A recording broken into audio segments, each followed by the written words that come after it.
po, ano? Ito, lunch ko ngayon, pansit. Kain po. Kasi kanina maaga akong diba? Kanina breakfast eh. No? Pero ngayon pala ako magla-lunch. Kumusta na po? Di pa yung patis? Meron isang division, no? Parang tumanggap daw sila kahapon. 3-1, yung iba 3-7. Ano yung problem sa mga teachers natin dyan? Hindi nila tinatanong kung SRI ano ba yon. Sabi nila SRI daw yon. Tinatanong nila kung second trans. Hindi nila alam kung second trans yung 3-1. May 3-7 daw eh. Siguro mga 5 na kayong nag-chat sa akin na same division. Di ba natanggap 3-1? Hindi, nakatanggap daw sila ng 10,000. Oo. SRI. Ito daw pumasok na 3-1. Yung iba 3-7 daw. Eh sabi SRI. So kung SRI yan, di okay.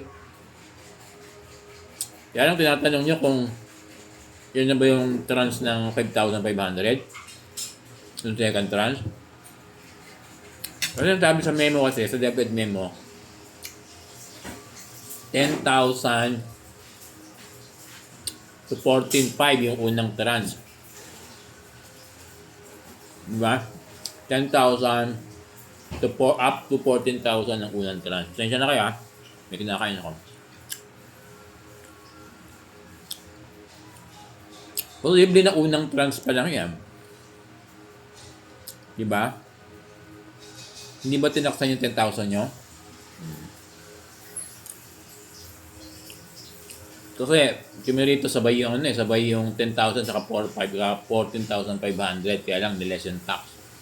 Di ba yung tax ko ang laki? Okay lang yun. 25% yata ako eh. Baka kayo ganyan, di ba? Parang tingin ko, binigay yata ng 10,000 na buo yung SRI nyo, no? Tama ba ako? Yung division na yan. Tapos, ang pumasok daw itong pangalawa ay yung iba 3-1, 3-7. Pwedeng first transfer rin yan sa analysis ko, ha? Pero kung sinasabi yan na yung second transfer sa 5-5, at hindi naman tinaksan yung 10,000 nyo, pwede pa rin. Di ba? Kung yan yung second trans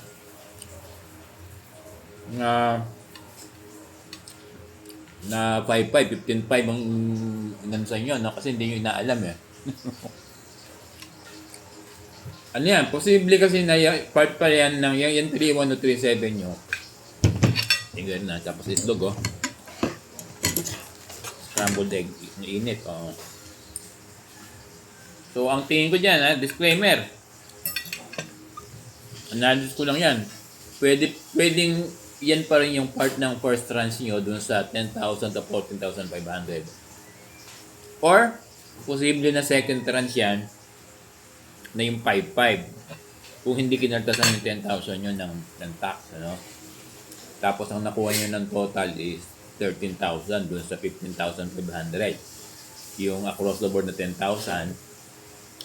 Tapos, yung across the board na 5-5. Either way, either po pwede nating sabihin maging assumption na ganun. Pwede yung part yan ng first trans or second trans. Ngayon, Sir Bong, di po ba sabi 20,000? Nasa na po yung namin, yung 4-5, yung gitna, yung 4-5, yung kung yan kung yan yung 5-5, so wala kayong 4-5 yung galing sa division na assumption ko lang to na savings. Alam nyo, ang sabi sa akin, ang info kasi sa akin, kahit kami rin, kung hindi kami nakakuha ng 4-5 sa local high school, sabi ng mga adults ko, at marami din nagsasabi, nare-request daw yan advance sa January. yung 4-5 kung hindi kami nakabigyan. Eh, nabigyan kami ng division office, kinaya. Kaya wala na kaming advance. Hindi na kami mag-a-advance. Disclaimer ha, ito yung thoughts lang ni Sir Bong na nasabi sa akin, ano? Pero maganda yan, i-confirm nyo kung totoo yung sinasabi ko, no? Kung tama yung sinasabi ko. Oo. So, tingnan natin, let's see kung tama yung sinasabi nila.